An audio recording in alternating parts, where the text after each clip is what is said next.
Amira had always been the quiet one. She was the girl who walked the hallways with her eyes fixed on the tiled floor, who sat at the back of the class, her books perfectly aligned, never speaking unless called upon. She wasn't shy, just observant, thoughtful. But in high school, silence is often mistaken for weakness. And in the cruel world of teenagers battling insecurities, the quietest ones often become the easiest targets. For months, Amira had endured the whispers, the giggles behind her back, and the names scribbled on her locker in smudged Sharpie ink: mute girl, creep, freak. She kept her head down, her grades up, and her heart guarded. Her mother always said, "Don't give them power, baby. Let your dignity be your weapon." But even dignity can tremble when the crowd grows too loud. The worst of the torment came from Bianca and her clique, the self-declared rulers of the school's social scene. With expensive bags and perfectly polished nails, they thrived on hierarchy and humiliation. And Amira, with her thrifted clothes and silent presence, became their easiest prey. That day, it was just past noon. The class was settling in after lunch, and Mr. Grant had stepped out for a meeting. Laughter bounced off the walls of room 207. Bianca sauntered over to Amira's desk with that smile she wore before every cruel joke. Amira didn't look up. Her shoulders were tight, her fingers clenched around her pencil. She sensed something coming, but nothing could have prepared her for what happened next. With one swift motion, Bianca grabbed the back of Amira's shirt and ripped it wide open, the sound echoing louder than the gasps that followed. Threads tore, buttons flew, and the classroom fell into stunned silence. Some kids laughed. Some stared. Amira froze. A blush burned across her cheeks, not from shame, but rage. Her hands trembled, not with fear, but fire. She stood up, not slowly, but with a snap of force, her breath heavy. Then, she kicked the front leg of her desk so hard that it crashed sideways with a metallic slam. The noise silenced every snicker, every whisper. All eyes turned to her. Her chest heaved. Her eyes, usually lowered, were now locked on Bianca with a stare so piercing it wiped the smirk off her face. "You think I'm weak because I don't talk," she said, voice steady like a storm rolling in. "You have no idea what I've survived." The room was still. Even the clock seemed to pause.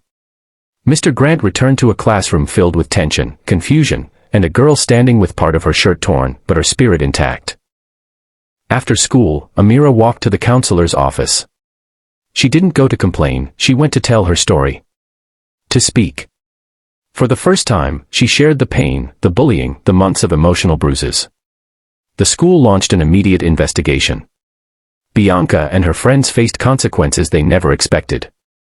And while disciplinary action mattered, what mattered more was that Amira's silence had finally turned into strength. But this was just the beginning. Because once the truth comes out, it spreads. And what Amira didn't know was that her bravery had sparked something far greater than revenge, it had started a movement. The following weeks brought a shift through the school corridors. Amira's name was no longer whispered with pity or mockery, but with awe. She had become the girl who stood up. The girl who didn't strike with fists, but with fearless words and unshakable presence. Still, Bianca wasn't ready to relinquish her crown of cruelty. Embarrassed, furious, and desperate to restore her fading reputation, she doubled down. Rumors swirled that Amira overreacted, that she lied to staff, that she played victim for attention. Screenshots were doctored, private posts were leaked, and anonymous hate messages began filling Amira's inbox. But something had changed. Amira no longer flinched at the screen. She started documenting every message, every threat, every lie. And then, she shared it all. With the help of a teacher named Ms. Jennings, a soft-spoken woman with her own history of overcoming trauma, Amira created a video.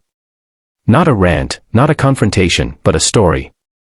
She detailed everything she'd endured, from the first insult to the moment she kicked the desk.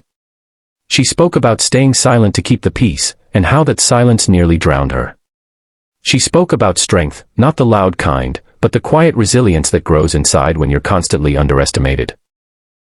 The video was posted on the school's official page during Mental Health Awareness Week. Within hours, it was shared across the district. Students from other schools reached out. Former students messaged her with their own experiences. The administration couldn't ignore it. A new program was started, silent no more, focused on safe reporting, peer support, and anti-bullying reforms. Amira was asked to speak at assemblies. She hesitated, but she didn't decline. She was nervous, but she no longer hid. When she walked onto the stage for the first assembly, a full auditorium turned their gaze toward her. Bianca sat in the third row, arms folded, eyes narrowed. But this time, it didn't matter.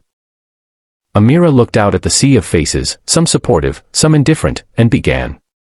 I used to believe that staying quiet made me safe. That if I didn't draw attention, I wouldn't get hurt. But pain finds you anyway. And sometimes, silence only protects the people causing it. Her voice didn't crack. She didn't stumble. She stood tall, her message steady, her past transformed into power. And when she finished, the applause wasn't polite, it was thunderous. Bianca eventually transferred schools. Rumors said her parents pulled her out after backlash. Others said she couldn't handle the fact that the girl she tried to break had become a symbol of strength. Amira didn't care about the rumors anymore. She didn't need revenge. Her triumph was in every student who now walked the halls a little prouder, a little braver, because of her. Amira continued her education with purpose. She started a podcast for teen mental health, helped other students find their voice, and never let her past define her, but rather fuel her.